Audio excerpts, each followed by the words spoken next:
بسم اللہ الرحمن الرحیم۔ رسول خدا صلی اللہ علیہ وآلہ وسلم نے فرمایا، اے علی، جب ہمارا مہدی ظہور کرے گا تو اصحاب بدر کی تعداد کے برابر 313 آدمی ان کے پاس جمع ہو جائیں گے، اور جب وقت خروج آئے گا تو آپ کی تلوار خود بخود نیام سے باہر نکل آئے گی اور آواز دے گی، اے اللہ کے ولی، اٹھیے اور دشمنان خدا کو قتل کیجیے۔ اور اسی طرح رسول خدا صلی اللہ علیہ وآلہ وسلم نے فرمایا،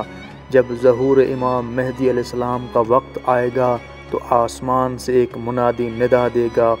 اے لوگو، اب تم پر جابروں اور ظالموں کے تسلط کی مدت ختم ہو گئی، اب امت محمد صلی اللہ علیہ وآلہ وسلم کی بہترین ہستی ولی امر ہیں، جاؤ اور مکے میں ان سے ملو۔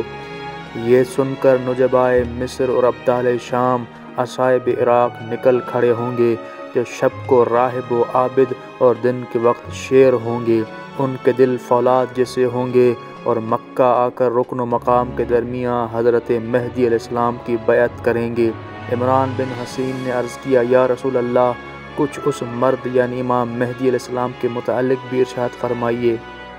آپ نے ارشاد فرمایا، مہدی امام حسین علیہ السلام کی اولاد میں سے ہوں گے، ان کا نام میرا نام ہوگا، ان کے ظہور کے بعد چڑیا اپنے گھونسلوں میں خوب بچے نکالے گی، دریاؤں میں مچھلیاں بکثرت پیدا ہوں گی، دریاؤں میں پانی خوب لہریں مارے گا، جگہ جگہ پانی کے چشمے بھی ابلیں گے، زمین ضرورت سے زیادہ غلہ اگائے گی،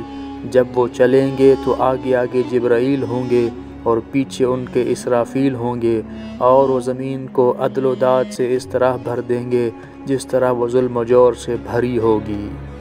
اسی طرح کی مزید ویڈیوز کے لیے ہمارے چینل شیعہ لائبریری کو سبسکرائب کریں، لائک کریں، کمنٹ کریں اور شیئر کریں۔ بہت شکریہ۔